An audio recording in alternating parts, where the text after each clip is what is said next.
Dominique Ablot, bonjour et bienvenue à TV Sol. Vous êtes venu nous parler de votre association. Vous êtes le président d'SOS Injustice, rattaché à Eva pour la vie. L'injustice face à la maladie des enfants et notamment de certains cancers, pouvez-vous nous en dire deux mots? Oui, mon association a démarré en 2009. Suite à Internet, j'ai découvert ma maladie sur Internet. Je me suis pris au jeu parce que j'ai vu que des enfants mouraient, faute de soins, parce qu'il fallait payer les opérations. Et entre-temps, j'ai contacté les sénateurs, les ministres, qui ont un petit peu suivi, pas beaucoup. Et il y a une journaliste sur la Dépêche qui m'a dit pourquoi vous ne vous associez pas en plusieurs associations. Donc actuellement, j'en ai 3 qui sont avec nous.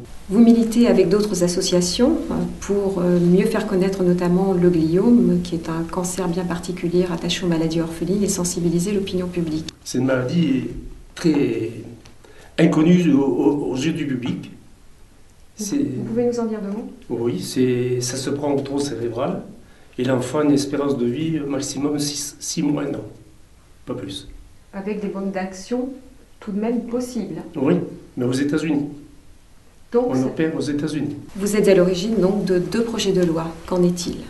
Le premier, c'est pour la gratuité des soins, parce que l'opération vaut 200 000 €. Donc les parents ne peuvent pas payer. Et Eva pour la vie nous fait 2% sur les chiffres d'affaires des médicaments. C'est-à-dire que l'État n'intervient pas. Il faut faire un projet de loi et à ce moment-là, sur la vente des médicaments, prendre 2% pour la recherche. Parce que les enfants n'ont pas de médicaments appropriés pour eux. Pas de médicaments, pas de prise en charge particulière, pas de reconnaissance quelque part de la maladie au même titre que les autres cancers. Non. Donc on se bat essentiellement pour ça. Vous avez récemment rencontré le ministère de Marisol Touraine. Quelle en a été l'issue? Oui. On était 3. On a vu l'attaché. Bon, c'était un médecin, donc elle a compris notre action. Et on espère que ça va bien démarrer. Que vous attendez? On attend. Et bien, elle a dit qu'elle allait remontrer ça à Madame Touraine. Et on attend. Bon, on a quand même le président du Sénat avec nous. On a pas mal de députés qui cassent les pieds, et c'est au ministre pour justement faire avancer les choses. Concrètement, dans l'application, ça prendrait forme comment par rapport à vos projets de loi, au vu de l'écoute que vous avez reçue?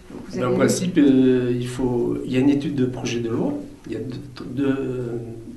deux projets de loi qui peuvent être votés, et après à ce moment-là... Mais sous quelle forme? Sous quelle forme? Alors, la première forme, c'est la gratuité des soins, c'est-à-dire que si l'enfant n'est pas transportable, on demande à l'État de prendre en charge un chirurgien capable d'opérer les enfants sur la France et dans les meilleures conditions. Et le second, c'est que la recherche puisse avancer, parce que ça fait 30 ans qu'elle n'avance pas, malheureusement. Un papa a composé une chanson pour appuyer la démarche auprès des enfants.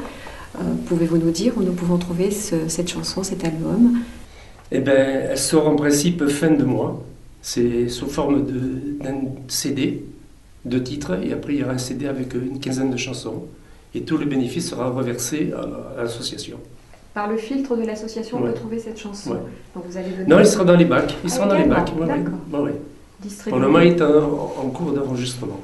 Et également, je suppose, par le biais de l'association. Oui, on peut le faire, oui. Bien, donnez-nous votre contact de façon à ce que les parents concernés puissent se tourner vers votre association. amblodominique@yahoo.fr. Et après, vous avez contact @Eva pour la vie. Et dessus, il y a une pétition, ce serait gentil de la signer. Combien avez-vous de signataires? 51 000. Il nous en manque encore 50 000. Bonne chance, monsieur Ablot. Merci, monsieur Ablot.